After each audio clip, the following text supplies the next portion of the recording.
Today, Scotland's political landscape looks very different. Labour have made an astonishing return under Keir Starmer, winning their biggest ever majority in any general election. Prime Minister Rishi Sunak has resigned and the Conservative Party are in chaos. Meanwhile, Scottish Tory leader Douglas Ross is also out after failing to win his seat.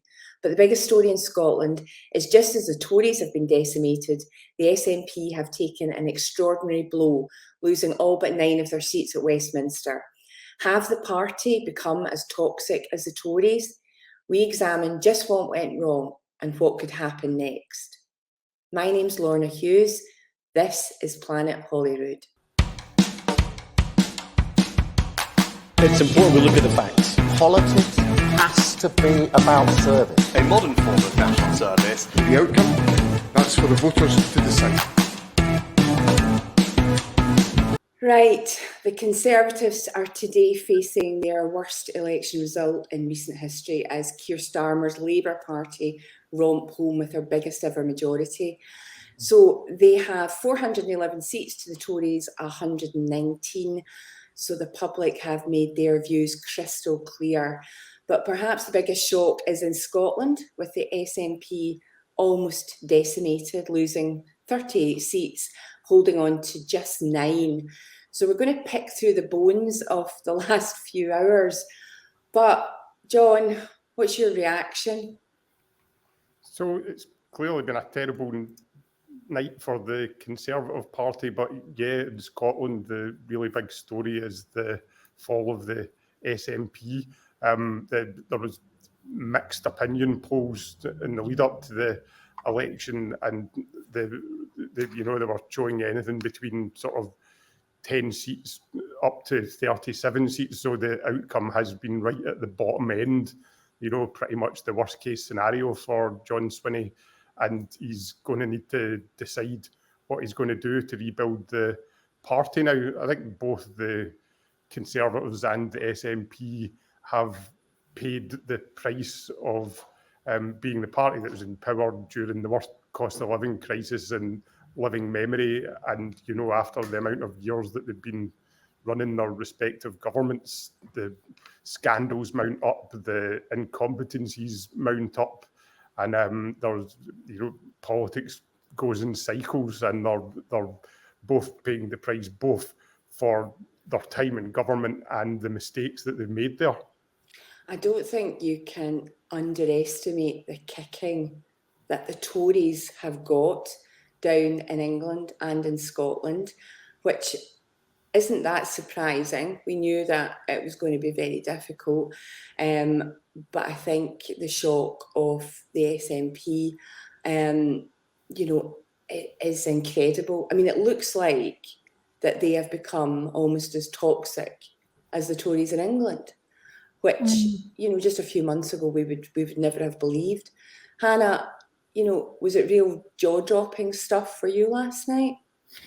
Yes, it was, until I eventually threw in the towel and had to go to my bed. But I think even during the night, I woke up and kind of sleepily looked at my phone. So I'm not entirely sure how much sleep I've had. But yeah, I think, as John is saying, in Scotland, the big story really is the SNP. And, as we see quite often with results like this, the people who've lost their seats, who are very angry about it, they first of all will blame their party and individuals within the party, and then they'll start to blame the voters.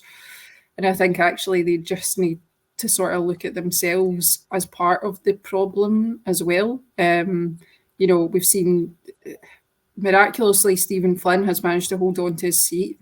Pete Wishart, I think I'd said this last night on our live broadcast about the fact I thought he was probably quite certain to hold on to his, and he has.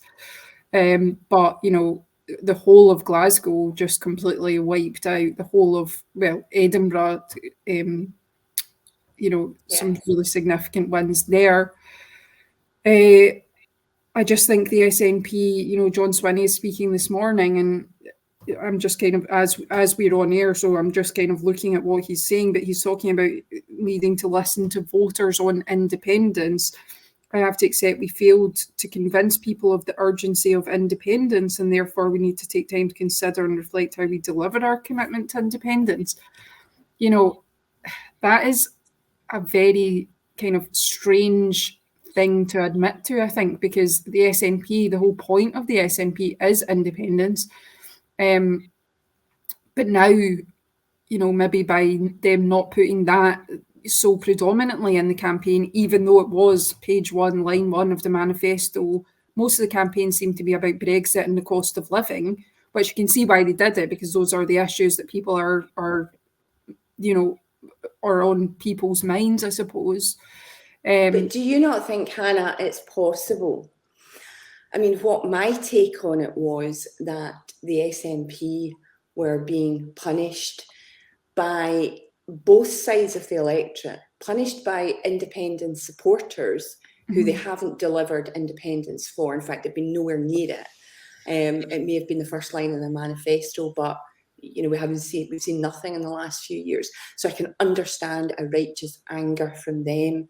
And then you have the other side who, you know, are looking at the SNP failing to actually govern properly, is what, you know, they're looking at, and thinking we need to send a message to them. Now, I think it has to be both of those things, but you are right to look at it just from, we haven't managed to deliver, you know, the message of independence well enough. Well, you know, there'd be plenty of people who would say govern properly, first of all. Well, yeah. And stop talking to yourself. Yeah. I think as well, one of the you know, mistakes I think the SNP made in this campaign was focusing on Brexit, because actually we've seen, you know, various polls, etc., showing that, you know, while people acknowledge Brexit as a problem, it's not one of the top issues. And the SNP seemed almost, you know, insistent on inserting Brexit into the campaign and into the discussion when no one else was really talking about it. You know, yes, I'm sure there's many people, particularly in Scotland, who would like to reverse Brexit, but I think a lot of people have accepted that that's not going to be something that can be done straight away.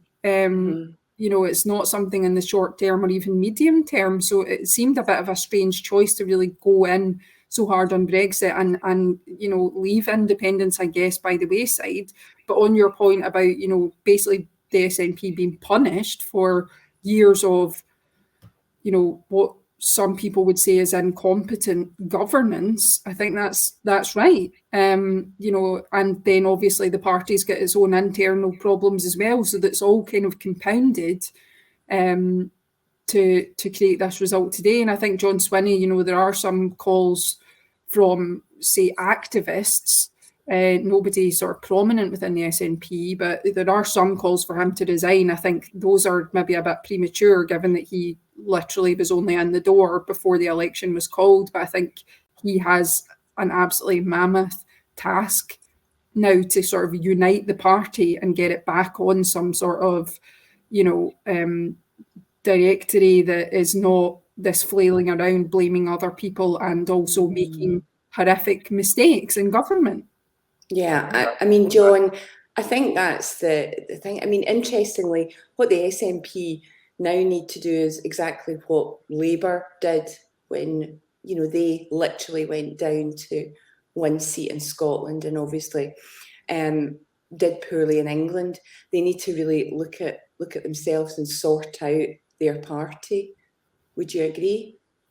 Yeah, I think it would be a mistake for the SNP to take from this that they are being punished for not focusing enough on the fight for Scottish independence. I mean, the polls on independence are interesting. It does appear that half people would like Scotland to be an independent country, but I think that the proportion of people who want a political party that leads the Scottish government to be focused on that to the exclusion of other things will be far, far smaller. I don't really believe that they are being punished for a lack of progress and independence. I think they're being punished for the things that you mentioned earlier, a failure to deliver on all of these things that they promised 10 years ago in terms of reducing child poverty and generally making people's lives better. I think that they're being punished for a combination of the failure to deliver on all of these policy areas. The ferry scandal, the NHS waiting times, the bottle return scheme failures. The list is endless. A9. And you have that compounded by, and I think you really can't underestimate the impact of the well-documented legal issues that the party has internally. I think that they're being punished for that, the independence issue. I think especially when it splits people off. You've got some people for whom it's the only issue, but equally, I think the vast majority of people, it's something that they might aspire to, but they don't want it to be the sole focus of Scottish politics. Do you not think as well, it's quite interesting because, before last night, we were talking about, will Alba pick up some more votes? If people are disenfranchised with the SNP, will they go to the Greens or Alba as a sort of protest vote? And yeah, we've seen actually the Greens do pretty well in Scotland in some, areas. However, Alba, it's been embarrassing for them. I think they've had, the last time I looked, it was around 11 or 12,000 votes in the whole country, and they fielded, I think, 19 candidates. I think that's a reflection of if independence really was the be-all and end-all for the majority of the Scottish electorate, then you would have saw that vote a lot higher. I mean, it's very interesting. One of the other votes that's gone up significantly across the whole of the UK is the Liberal Democrat vote, which suggests that actually the Brexit issue is a big thing for a lot of people. Or do you not think it's maybe people decided they couldn't vote Tory, they didn't want to vote Labour, and that's why they've benefited? I mean, the other story is reform as well, and that includes in Scotland, which a lot of the political elite and certain of the media as well did not believe that there would be people voting for reform, but they have. Yeah, I mean, it's funny, the reform thing, that in one hand they've got 4 MPs, so you need to keep it in perspective that they've got the same amount of MPs, I think, as the Greens. But yeah, I mean, it's the bigger picture is that it's a massive, massive problem for the Conservative Party. Really, interestingly, in Scotland, Labour have had a huge rebound. In England, the figures show that the Labour vote has stayed more or less the same. What has been an utter disaster for the Conservatives has been the rise of reform and the splintering off of that right-wing vote into the sort of more moderate centrist Conservatives and the extreme right of the party who have gone to reform in droves. Yeah, I mean, I think all parties really should be looking at themselves and looking what they believe and stop talking to themselves. And they really need to actually look at what the voters have said. Now, if Keir Starmer doesn't deliver some of the things that he has said and fast, then we know, we've talked about this, that in 2026, things could not be as bad for the SNP, but they really need to take control now. I mean, in terms of what actually happened, if you had to pick one single thing that you believe or think that the voters looked at and went, you know what, I'm not voting for the SNP, I can't do it, or I am, going to vote Labour. What do you think it could have been? I mean, we've listed a whole litany of things. Is it on governance? Is it on something to do with independence, or is it on what could be perceived as them being sometimes no better than the Tory party in terms of not being held to account, not, actually taking control when something in their party goes wrong, pretending it didn't happen. I mean, I don't think people like that very much. No, they don't. One thing is certain is people notice when it appears that political parties are, have got too much power and they're sort of overreaching with that in terms of, to support their own mates, etc. And I think we saw that obviously with the SNP and the Michael Matheson issue. And even though that was before the election and Michael Matheson is not standing for Westminster or anything like that, I think that had a huge impact on, trust, especially in the way John Swinney then reacted to it, and John Swinney was not First Minister when all this emerged, but yet he somehow managed to make it even worse. Yeah. But I think people do not like that, and they don't like being taken for granted. And I think that, on a UK level and a Scotland level, people do feel as if they're being taken for granted, and, these parties have just run away with the power that they had and they're not being held accountable. And this is kind of the first chance that people have had to say, actually, enough. John, is there one single thing for you?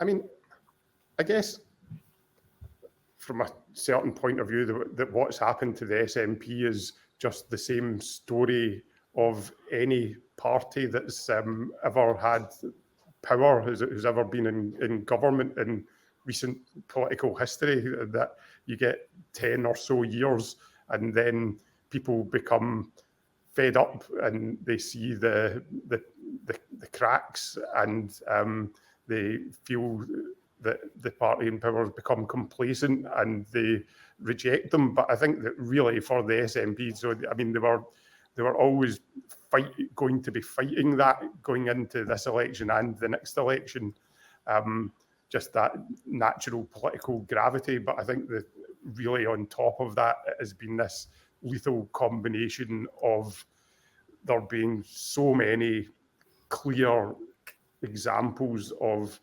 incompetence in government, and it's the coupling of that with the legal issues that they're facing in terms of the internal party finances. I think it's that combination. And to be honest, if you are asking me to say which single one, I think it's probably that police investigation that's ongoing into the finances of the SNP.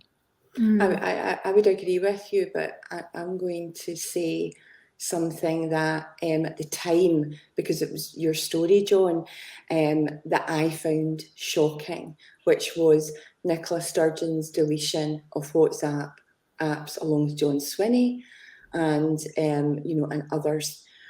I think the trouble is that while the Tories did it and other parties did it as well, she stood up, and she'd been standing up all throughout COVID, being very clear, being the best communicator and delivering, messages, the right messages to Scotland. And she was unequivocal when she was asked that in any inquiry, everything, would be there. To find that out, as an editor, you both know my reaction to that. I was staggered. And I don't think you can underestimate, everything around COVID. When you can't have, people at your parents' funeral, when your elderly relatives are, in a care home that you can't get in to see, when all of us made so many sacrifices, and she led well, and yet she did that. So therefore, you have a higher position to fall from. And I think as well, like we saw down in England, I didn't see so much in Scotland, but people were like tweeting selfies and things from the polling station saying, I'm doing this for, my gran because I couldn't get to see her and I had to say goodbye to her on Zoom. And, so that obviously that the pandemic was such a significant moment in people's lives that people do remember the actions of those politicians, and they probably won't forget them for a very, very long time. So I think actually, Lorna, you're probably right in that. I think that even though the pandemic was some time ago, it's still so painful for so many people, and the damage that did, and what we're subsequently finding out about the actions of politicians, it can't be underestimated. But also I think it's interesting because, for a long time under Nicola Sturgeon, the SNP had almost like a mantra that we are better than them. We are not Westminster, we are not the Tories. These people are repugnant, and we are almost like taking the moral high ground, that we are better, that we're more sort of advanced or progressive. And to see that they've actually just been doing the exact same thing, I think the problem as well for Nicola Sturgeon is she fell from a much higher point than someone like Boris Johnson, because Boris Johnson didn't put himself on that pedestal of saying, I am almost superior to others. And when you put yourself in that position and you fall short, you really, really fall short. I think that's we will right. be judged harshly.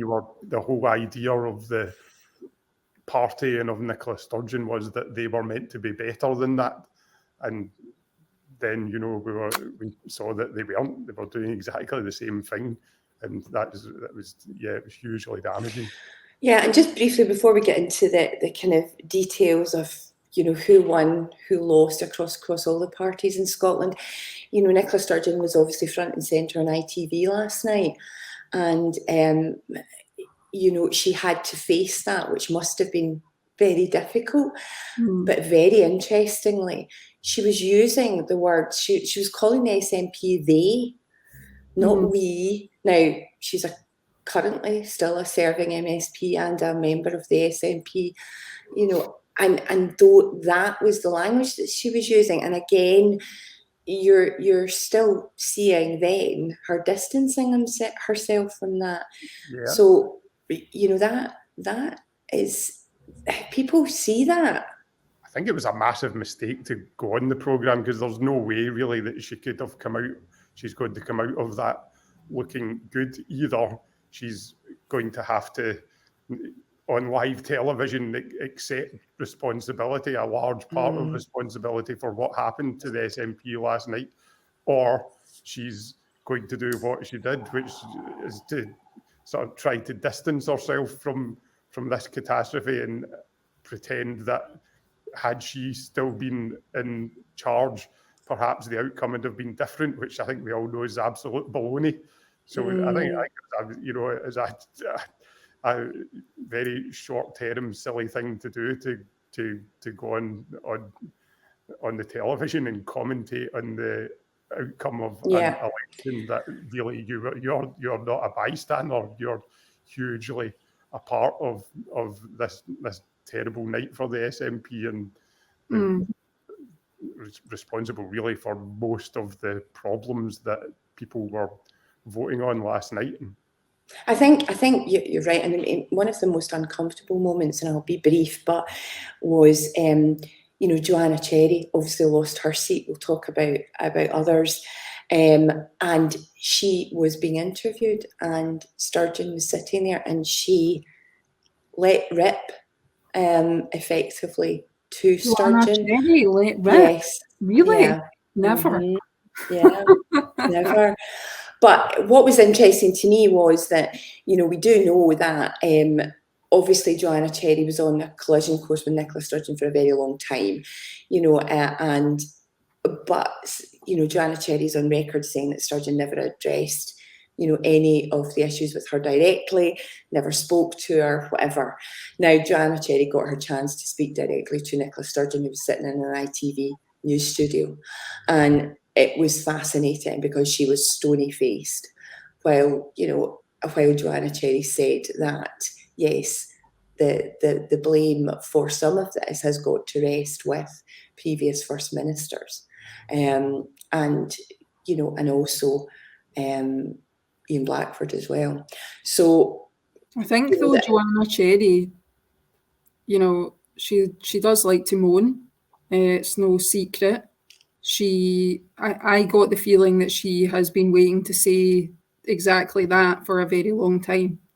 And I think, to be honest, Nicola Sturgeon, she has been a thorn in the side of Nicola Sturgeon for years and years and years. So I think Nicola Sturgeon's reaction was kind of expected, because she's like, well, I know, but something like that. Is Joanna not right?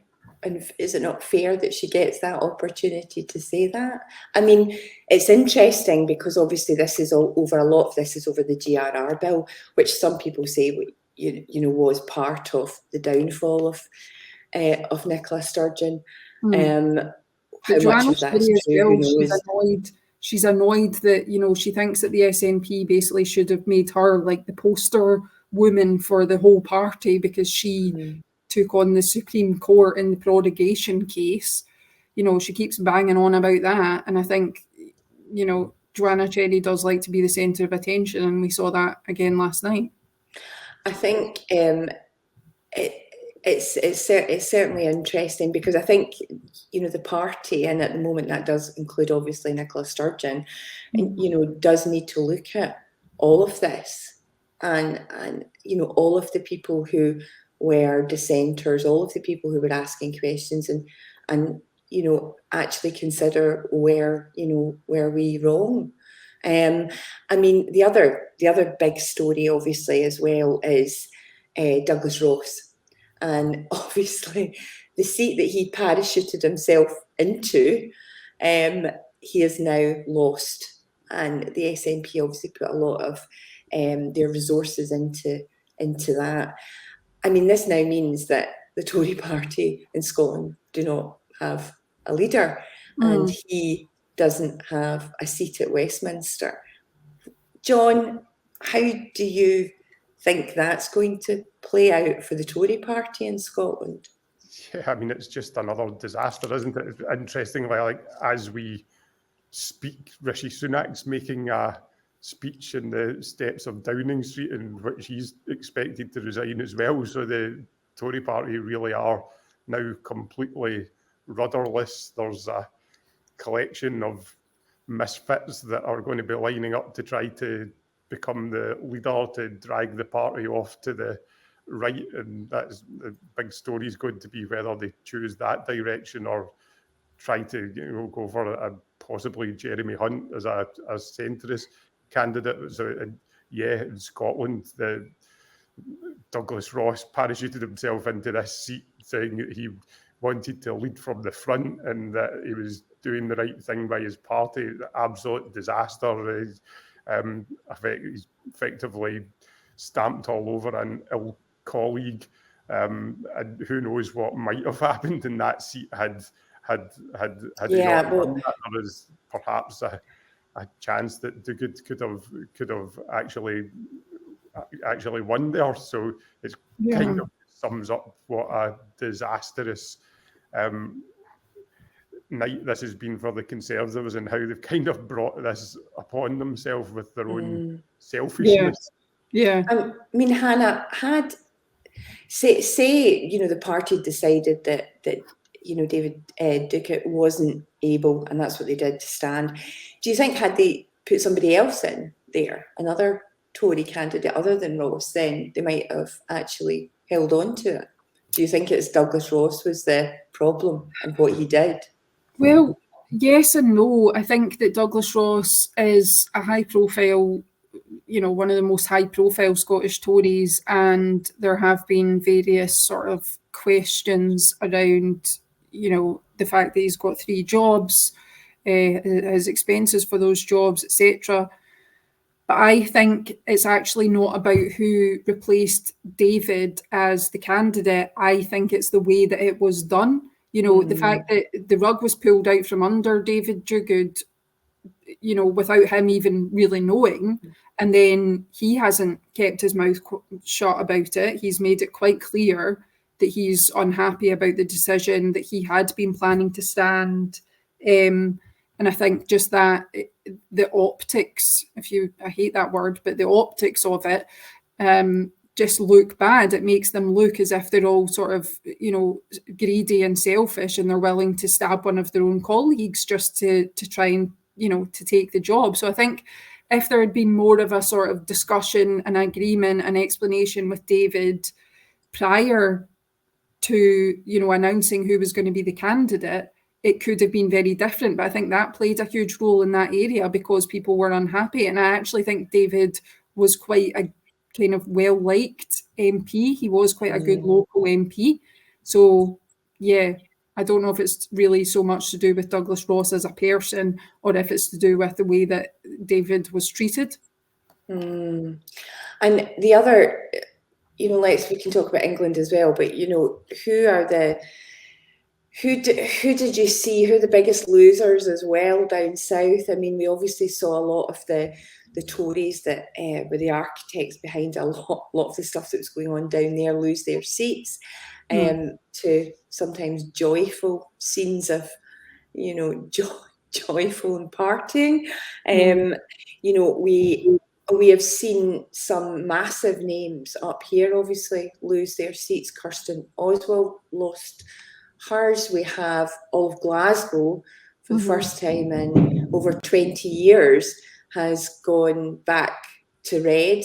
And, we're left with, I think it's quite interesting, the SNP MPs that we're left with, who are perhaps not the ones that necessarily people would want to be left with. But we have Chris Law, who's obviously in Dundee and hung on, the man who lives in a castle. And, we have Pete Wisher, as you said, who hung on to, Perthshire as well. I mean, there are others that, like Chris Stevens, who are really good local MPs. I mean, who will be missed? Alison Thewlis as well. John, who were you surprised at going?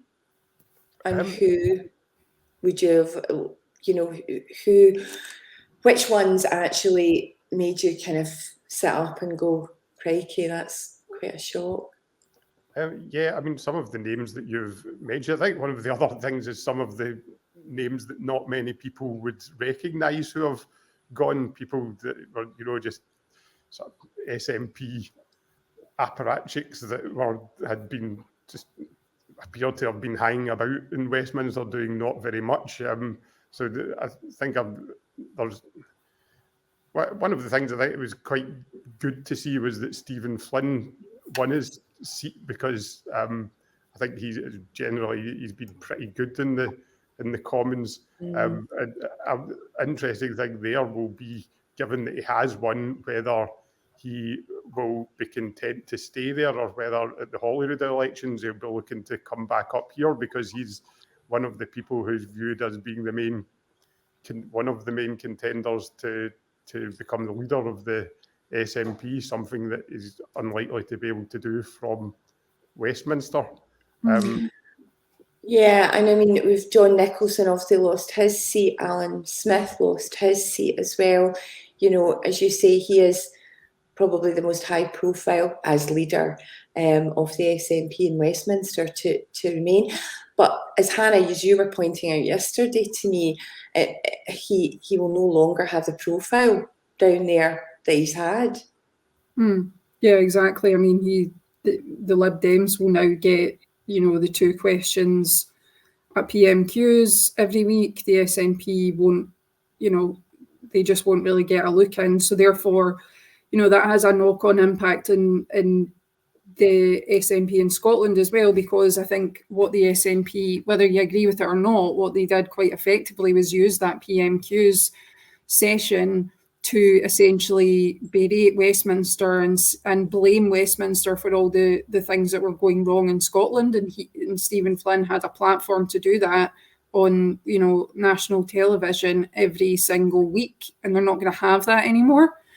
So I think there are sort of opportunities to publicly blame Westminster in such a sort of, well-publicised manner are going to be significantly reduced. But I think as well, just on your question about the sort of big names, I was surprised about, people, obviously Liz Truss Jacob Rees-Mogg.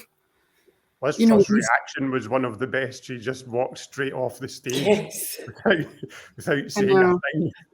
I do love this picture of Jacob Rees-Mogg beside this. The baked beans man. The baked beans man.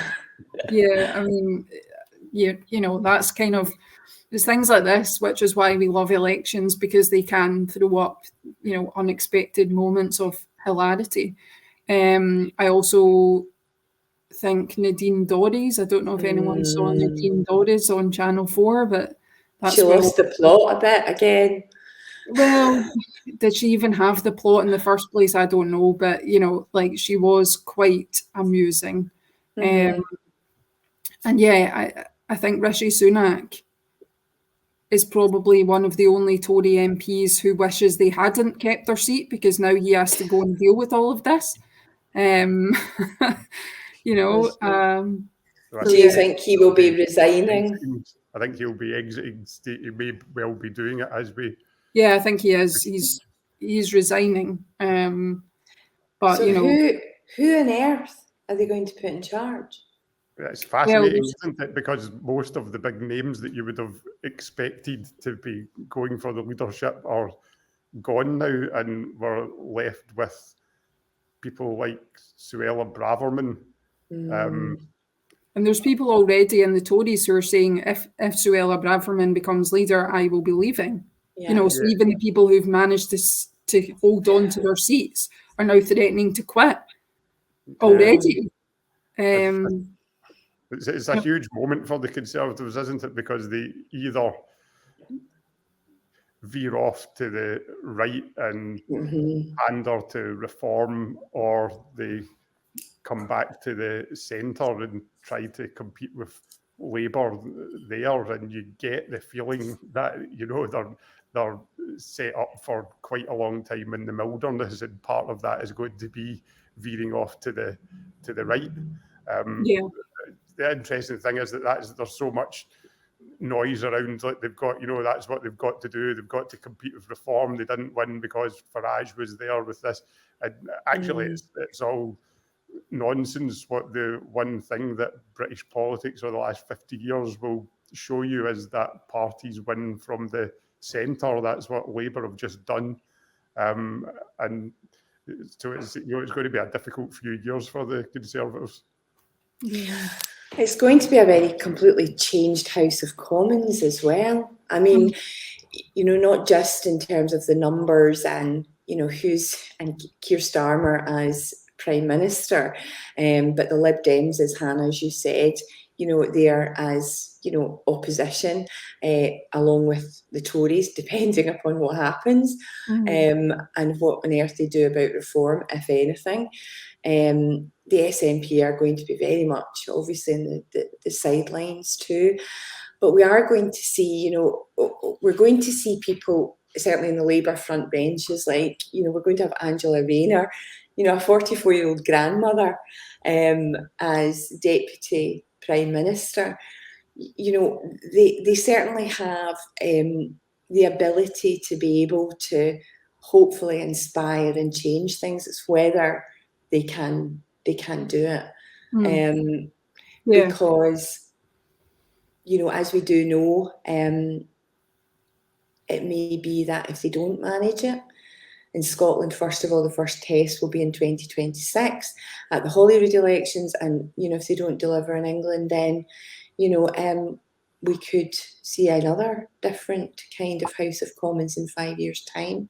Yeah. What's the first thing, Hannah, you would like to see them, the Labour Party, actually do? That is a good question. I mean, the things that I would like to see them do are things that they've already ruled out doing. You know, for example, scrap the rape clause and the bedroom tax. I think that they do need to make significant sort of movement on this GB energy plan, and they need to, you know, make some indication of how much of that's going to be in Scotland. I think they need to get on with that very quickly. Yeah, it's hard to say because, again, they have been very sort of smart and not actually giving that much detail about exactly how they're going to go about things. So it's hard to say what you want them to do if they haven't said if they're going to even do it. I don't know. That's a rubbish answer. John, what do you think? So on the face of it, it looks like Labour they've won this stonking majority. It looks like they're in this they are in an incredibly powerful position. But there's an underlying story there that actually in England their share of the vote has remained pretty much the same as it was at the last election. What's happened here has been more a story of a rejection of the Conservatives, just saying Scotland's been a rejection of the SNP rather than a wholehearted embracing of Keir Starmer and Labour. People wanted rid of the Conservatives, and so there could be tough times ahead, I think, for Labour. That if there's anything that really sums up the way Keir Starmer's gone about this campaign, it's just been absolute safety first. If you think back to when he won the leadership, there was talk of nationalising industries and a whole raft of really quite left-wing policies. That's all gradually been replaced with a political slogan, vote Labour for change. But the beauty of political slogans is that the more meaningless, the better, because people then fill that slogan with their own hopes and dreams. And that's the dangerous position that Labour are in now. They've been telling everybody for the last few weeks that a vote for them is a vote for change. People have piled their own dreams into that slogan, what they would like to see changing, and it's potentially very dangerous if they don't now change things in ways that people want to see them change. I think one of the big things that Labour should be doing is to really taking a grown-up look at their trading relationship with Europe. That's probably the single biggest problem that Britain has at the moment, the fact that it's seen as insular and that companies don't want to invest here. There's been a complete breakdown of investment both from government and from businesses, and that unfortunately that's one of the places that Keir Starmer seems quite reluctant to get involved. He said that he doesn't think he sees Britain going back into the single market or the customs union in his lifetime. Now I suspect he'll shift in that, and it's where he may not go back into these organisations in name, but that he surely understands that there has to be a movement towards greater alignment with Europe in order to get to get growth back in the UK economy. You can talk about how you want to divide up the pie, but if the pie is shrinking all the time, then people's lives are going to be getting worse rather than better. So I think that's the big thing that he needs to start to think about once he gets into number 10.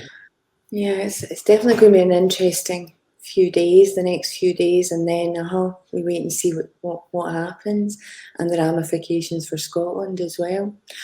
Hannah, John, thank you very much for joining me, and that's it, over. We just wait and see what happens next. Yeah. Thank you. It's important we look at the facts. Politics has to be about service. A modern form of national service. The outcome, that's for the voters to decide.